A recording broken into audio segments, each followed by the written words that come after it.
Praise the lord, హల్లెలూయా. దేవుని యొక్క ఘనమైన నామమునకు మహిమ ప్రభావం కలుగును గాక. దేవుడు ఈరోజు మనతో ఏం మాట్లాడబోచున్నాడో దేవుని యొక్క మాటలు మనం శ్రద్ధగా విందాం. ఈరోజు ఒక ప్రాముఖ్యమైన విషయాన్ని గురించి మనము పరిశుద్ధాత్మ దేవుడు మనతో మాట్లాడబోచున్నాడు కనుక ప్రతి ఒక్కరూ దేవుని సన్నిధిలో శ్రద్ధగా దేవుని యొక్క మాటలు వినవలసిందిగా నేను మిమ్మల్ని కోరుకుంటున్నాను. వినుట వలన విశ్వాసము కలుగును, వినుట క్రీస్తు యేసు మాట వలన కలుగుననే మాట ప్రకారం ఎంత మనం విరివిగా దేవుని యొక్క వాక్యం మనం వింటామో అంత మనము విశ్వాసంలో ఎదగడానికి దేవుని వాక్యం మనకు సహాయం చేస్తుంది. రండి దేవుని వాక్యం చదువుకుందాం. అపోస్తుల కార్యములు 2వ అధ్యాయం 17-18 వచనాలను ఈరోజు మనం ధ్యానాంశంగా తీసుకుందాం. అంత్య దినముల యందు నేను మనుషులందరి మీద నా ఆత్మను కుమ్మరించదను, మీ కుమారులను మీ కుమార్తెలను ప్రవచించెదను, మీ యవనులకు దర్శనములు కలుగును, మీ వృద్ధులు కలలు కందురు.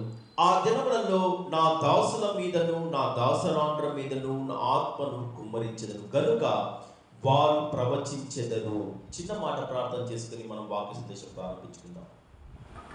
మమ్మల్ని ఎంతో ప్రేమించు మా ప్రియ పరలోకపు తండ్రి, సర్వశక్తి గల దేవుడా, కృపామయుడా, మీ బంగారు పాదములకు వందనాలు తండ్రి.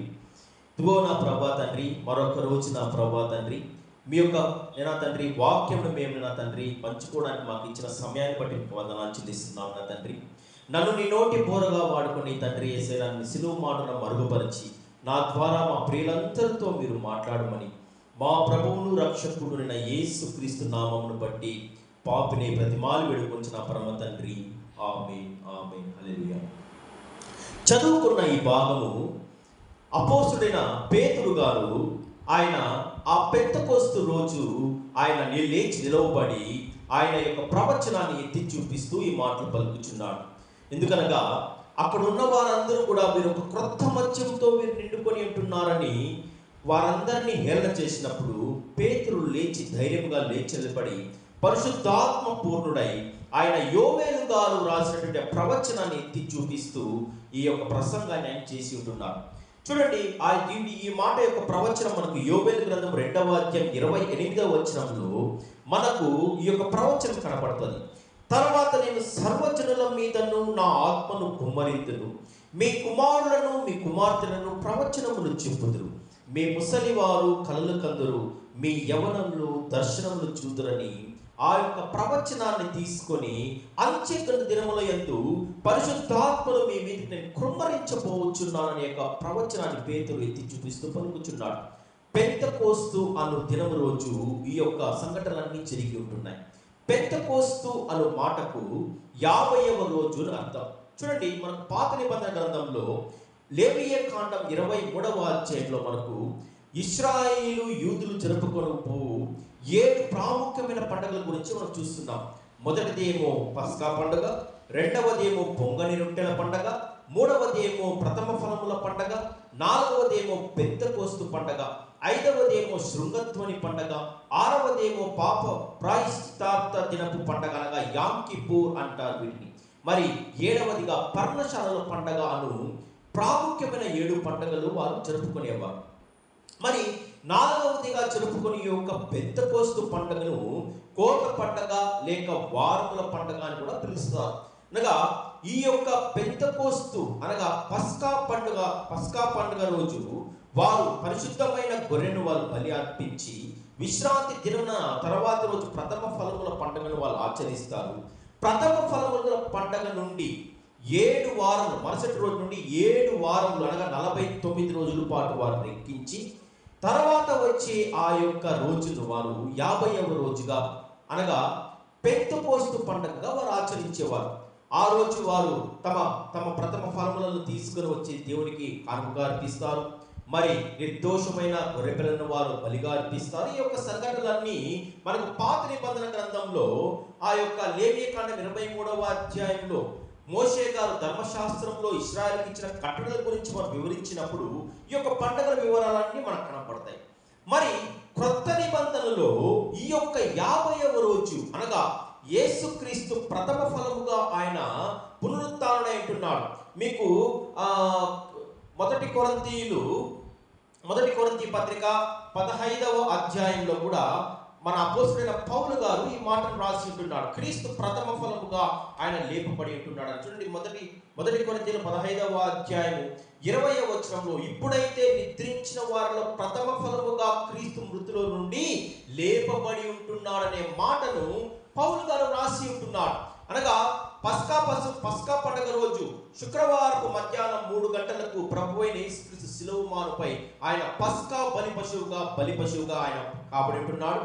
మరి 3వ రోజు ఆయన పునరుత్థానుడై ఆయన తిరిగి లేచి ఉంటున్నాడు. ఆయన పునరుత్థానం ఆదివారం జరిగిన తర్వాత 40 రోజుల పాటు ఆయన తన శిష్యులందరికీ దాదాపు 11 సార్లు ఆయన వారి శిష్యులకు కానీ 500 మంది కన్నా ఎక్కువ జనం ఉన్నప్పుడు కానీ కూడా ఆయన దర్శనం ఇచ్చి ఉంటున్నాడు, వారితో మాట్లాడి ఉంటున్నాడు, వారితో కలిసి భోజనం చేసి ఉంటున్నాడు. మరి యేసుక్రీస్తు 40వ రోజు ఆయన ఆరోహణం జరిగిన తర్వాత మరి 10 రోజుల తర్వాత ఆయన పరిశుద్ధాత్మ యొక్క కృమ్మరింపు జరిగినట్టుగా మనం చూస్తున్నాం. చూడండి, యేసుక్రీస్తు ఆయన 40వ రోజు ఆరోహణమవుతున్న వేళ శిష్యులందరినీ ఒలీవల కొండలకు తీసుకువెళ్ళి ఆయన కొన్ని ప్రాముఖ్యమైన మాటలు తెలియజేసి ఉంటున్నాడు. మీకు అపోస్తల కార్యములు 1వ అధ్యాయం 4-5 వచనాల్లో ఆయన వారిని కలుసుకుని ఇలాగో ఆజ్ఞాపించెను, మీరు యెరూషలేములో నుండి వెళ్ళక నా వలన వినిన తండ్రి యొక్క వాగ్దానముల కొరకు మీరు కనిపెట్టుడి. యోహాను నీళ్లతో బాప్తిస్మం ఇచ్చెను గాని కొద్ది దినములలో మీరు పరిశుద్ధాత్మతో బాప్తిస్మం పొందుకోబోచున్నారు. ఆ రోజు యోర్దాను నది దగ్గర బాప్తిస్మం ఇచ్చి యోహాను గారు ప్రజలందరికీ మారు మనసు పొందిన వారికి నీళ్లతో బాప్తిస్మం ఇచ్చు ఆయన అంటున్నాడు, ఇదిగో నేను మీకు నీళ్లతో బాప్తిస్మం ఇచ్చుచున్నాను, నా వెనుక వచ్చేవాడు నాకంటే శక్తిమంతుడు, ఆయన మీకు నీటితోను మరి అగ్నితోను పరిశుద్ధాత్మతో మీకు ఆయన బాప్తిస్మం ఇవ్వబోచున్నాడు అనే ఆ యొక్క ప్రవచనాన్ని యేసుక్రీస్తు చూపిస్తూ, ఇదిగో మీరు యెరూషలేములో కనిపెట్టుకొని ఉండుడి, ప్రార్థన చేయుడి, నేను మీకు ఆ పరిశుద్ధాత్మను పంపబోచున్నాననే మాట, పరిశుద్ధాత్మతో మీరు బాప్తిస్మం పొందుకోబోచున్నారనే మాటను యేసయ్య పలికి ఆయన ఆరోహణమైనట్టుగా మనం వాక్యంలో చూస్తున్నామండి. అక్కడ మాత్రమే కాదు కానీ పరిశుద్ధాత్మల గురించి, అనగా పరిశుద్ధాత్మ ఆదరణకర్త, సత్య స్వరూపి అయిన ఉత్తరవాది, వీరన్నిటి గురించి కూడా యేసుక్రీస్తు అనేక మార్లు తన శిష్యులకు ఆయన వాగ్దానం చేసి ఉంటున్నాడు. చూడండి, యోహాను సువార్త 14వ అధ్యాయం 16-17 వచనాల్లో, నేను తండ్రిని వేడుకుందును, మీ యొద్ద ఎల్లప్పుడూ నుండుటకై ఆయన వేరొక ఆదరణకర్తను, కింద ఫుట్ నోట్లో మీకు ఉత్తరవాది అని ఉంటారు, అనగా సత్య స్వరూపియకు ఆత్మను మీకు అనుగ్రహించును, లోకము ఆయనను చూడదు, ఆయనను ఎరుగుదు గనక ఆయనను పొందనేరదు, మీరు ఆయనను ఎరుగుదురు, ఆయన మీతో కూడా ఉండును, మీలో ఉండును. ప్రతి క్రైస్తవునికి ఉన్న ఒక గొప్ప అదృష్టం ఏమనగా పరిశుద్ధాత్మ దేవుడు మనలో నివసిస్తున్నాడు. ఎవరైతే మారు మనసు పొంది పశ్చాత్తాపడి మారు మనసు పొంది బాప్తిస్మం యేసుక్రీస్తు నామమున బాప్తిస్మం పొందుకుంటారో వారు పరిశుద్ధాత్మ అనే వరాన్ని పొందుకుంటారని వాక్యంలో వ్రాయబడి ఉంటున్నది. ఈ యొక్క పరిశుద్ధాత్మను పొందుకున్న వారి యొక్క జీవితములు సమాజంతో పోల్చి చూస్తే ప్రత్యేకముగా ఉంటుంది. చూడండి, వారు విశ్వాసమునందు బలంగా ఉంటారు, వేటికి జడియరు, భయపడరు. మరి యేసుక్రీస్తు యొక్క నామమును వారు ధైర్యముగా బోధిస్తారు. యేసుక్రీస్తు నామమును బట్టి అనేక స్వస్థతలు చేస్తారు. యేసుక్రీస్తు నామమును బట్టి దయ్యాలను వెళ్ళగొడతారు. యేసుక్రీస్తు నామమును బట్టి అనేక అద్భుతములు చేయగలిగిన వారు ఎవరంటే పరిశుద్ధాత్మను పొందుకున్న వారికి మాత్రమే ఈ యొక్క అద్భుతాన్ని చేయగలిగే శక్తి వారు పొందుకుంటారు. చూడండి, అంత మాత్రమే కాకుండా పరిశుద్ధాత్మను పొందుకోవడం వలన మనకు కలిగే ప్రయోజనాల గురించి కూడా యేసయ్య అనేక మార్లు తెలియజేసి ఉంటున్నాడు. నేను మీకు త్వరగా వాటిని తెలియజేస్తాను.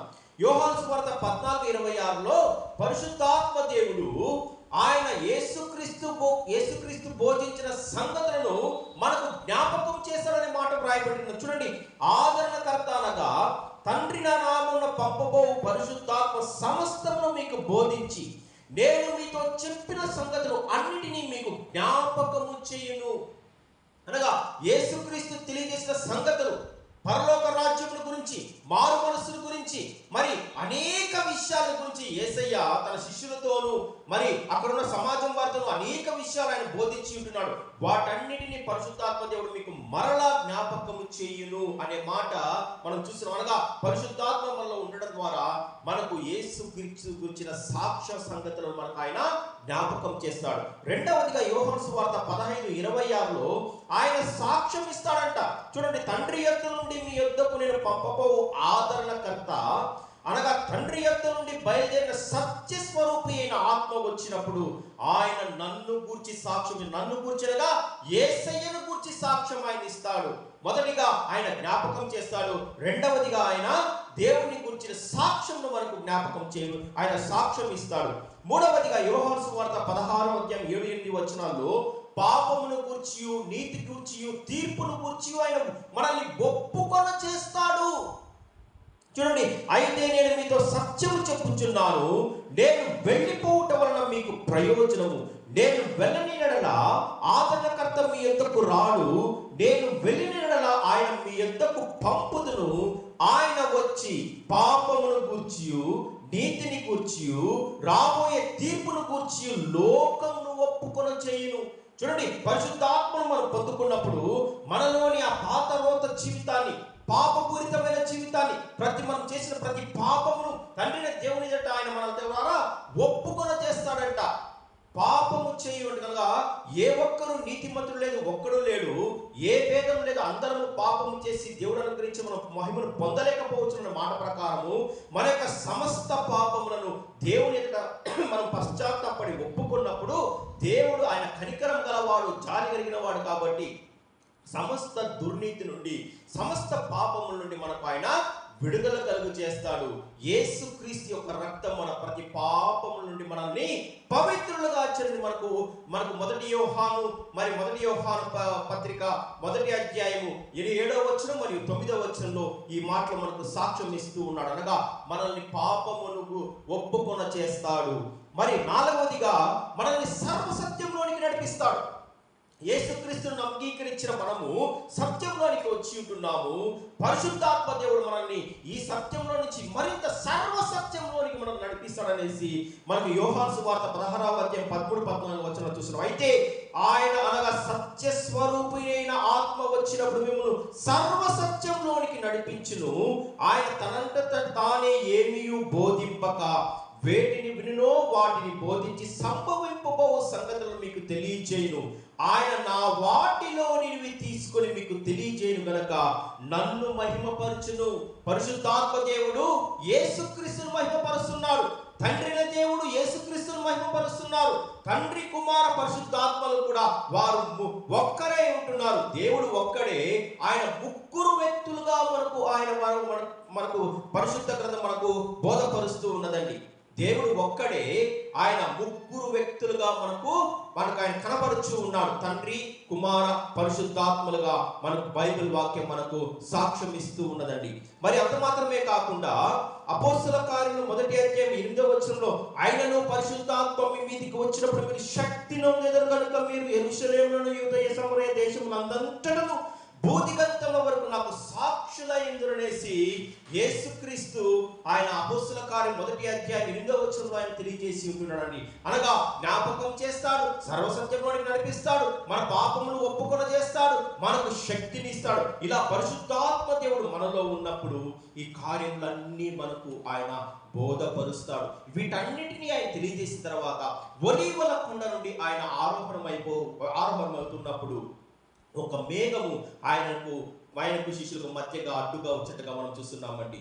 శిష్యులందరూ తలను పైకెత్తి ఆకాశం వైపు చూస్తున్నప్పుడు 2 దేవదూతలు, మీరెందుకు ఆకాశం వైపు చూస్తున్నారు? ఇదిగో ఏ రీతిగా యేసుక్రీస్తు పరలోకానికి ఆరోహణమైనాడో ఆయన మరలా అదే రీతిగా ఆయన దేవదూతలతోనూ ఆయన తిరిగి రెండవ రాకడ రాబోచున్నాడు కనుక మీరు వెళ్ళి యెరూషలేములో మీరు కనిపెట్టుడి అని యేసుక్రీస్తు యొక్క మాటను వారు జ్ఞాపకం చేసుకొని వారు ఆ యొక్క ఒలీవల వనమనబడిన ఆ స్థలం నుండి ఒక విశ్రాంతి దినపు నడవదగినంత దూరం ఉన్నటువంటి యెరూషలేమునకు వచ్చి వారు ఉంటున్న బస చేయుచున్న మేడగదిలోనికి వారు అక్కడికి వెళ్ళి వారు కనిపెట్టుచు ప్రార్థన చేస్తున్నారు.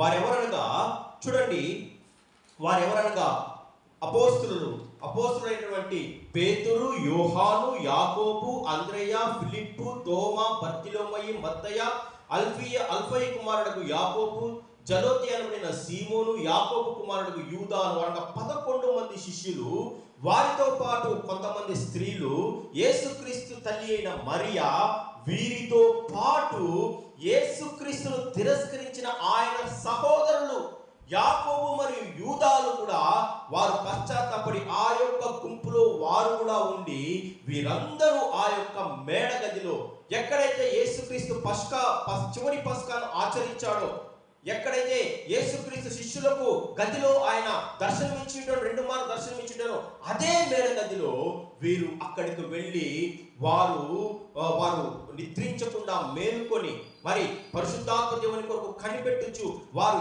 ఎడతెగక ప్రార్థన చేస్తూ ఉన్నారు.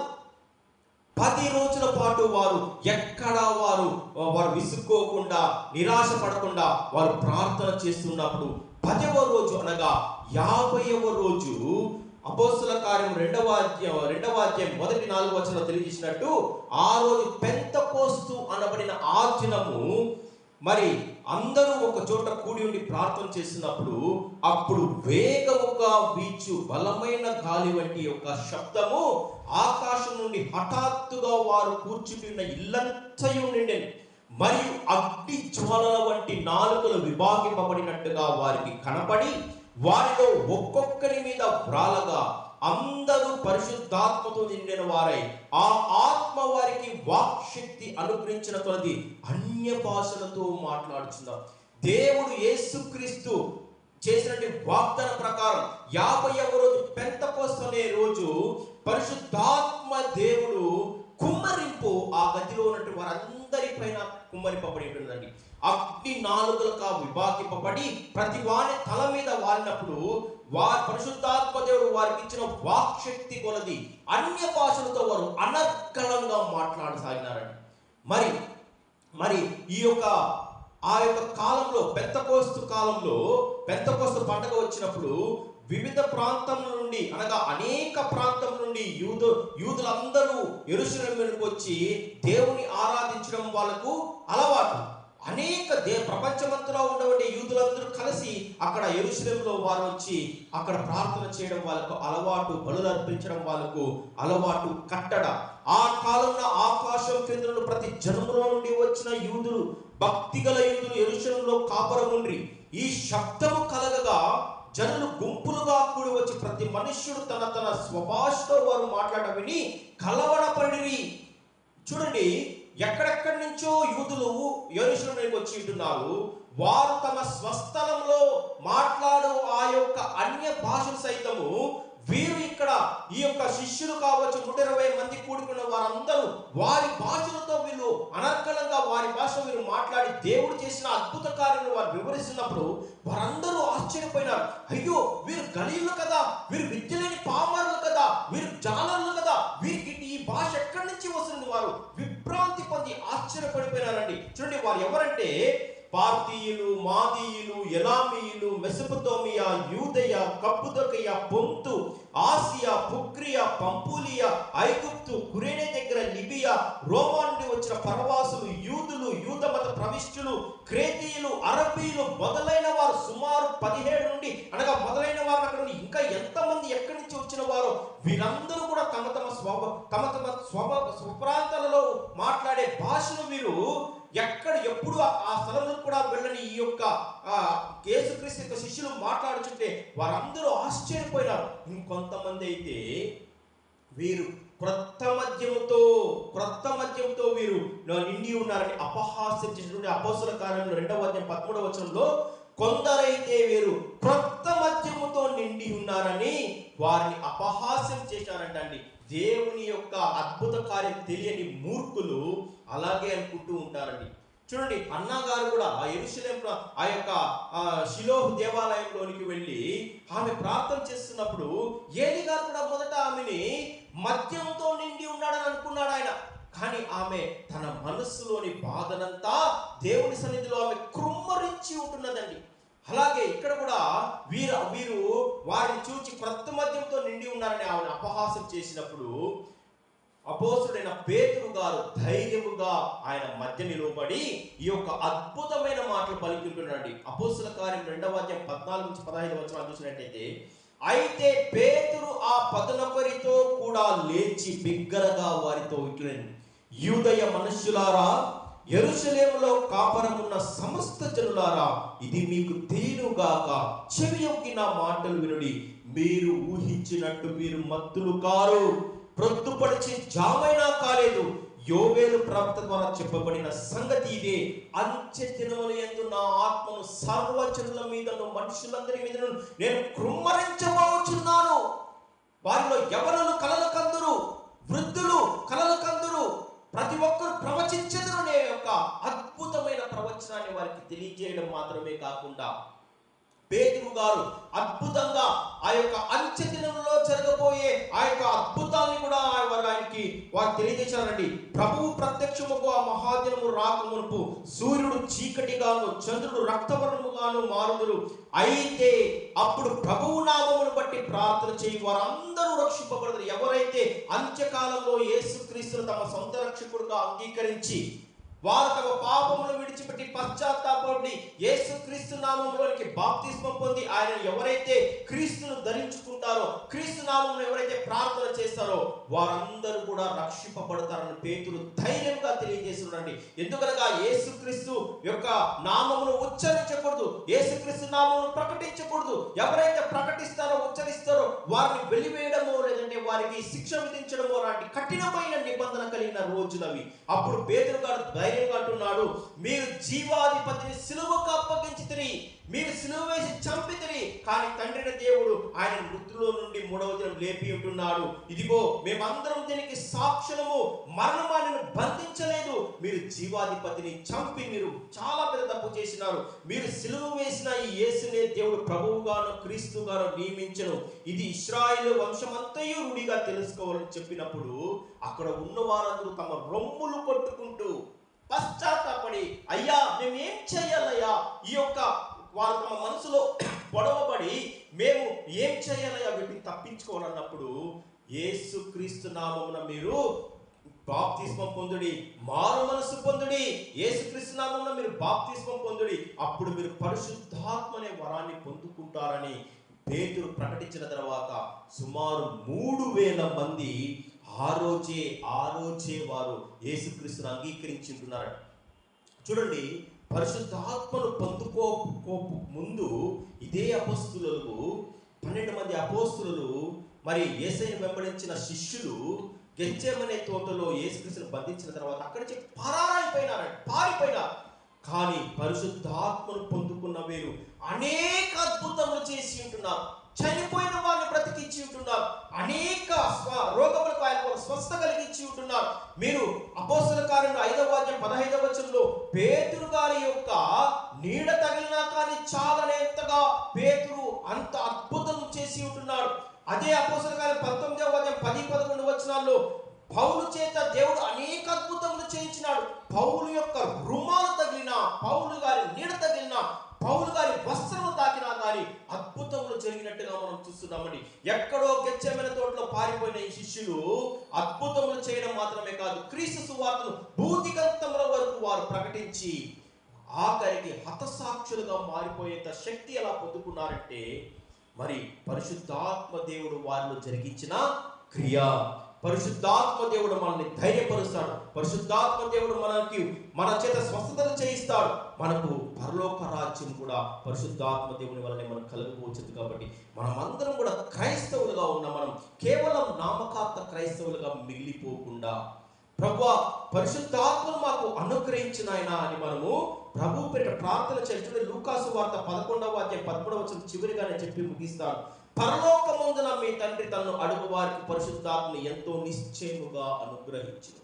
ఎవరైతే పశ్చాత్తాపడి తమ పాపమును విడిచిపెట్టి మారు మనసు పొంది దేవుని సొంత రక్షకుడుగా అంగీకరించి విరివిగా విస్తారంగా ప్రార్థన చేస్తూ దేవుని వాక్యాలను చదువుకుంటూ దేవునికి ఇష్టమైన బిడ్డగా జీవించినప్పుడు, అప్పుడు వారు ప్రార్థన చేసినప్పుడు పరిశుద్ధాత్మ అనే వరాన్ని దేవుడు వారికి అనుగ్రహించుకోబోతున్నాడు. మనము కూడా ఈ లోక సంబంధమైన వాటి వెంట వెంపడబలాడుచు పరిగెత్తకుండా, ప్రభువా నాకు పరిశుద్ధాత్మ దేవుడు నాకు బహుమతిగా ఏమునైనా తండ్రి, నేను కూడా నీ నామమును బట్టి అనేక అద్భుతాలు చేయాలనైనా మనం దేవుని ఎదుట ప్రార్థన చేసినప్పుడు దేవుడు మనకు వాటి అనుగ్రహిస్తాడు.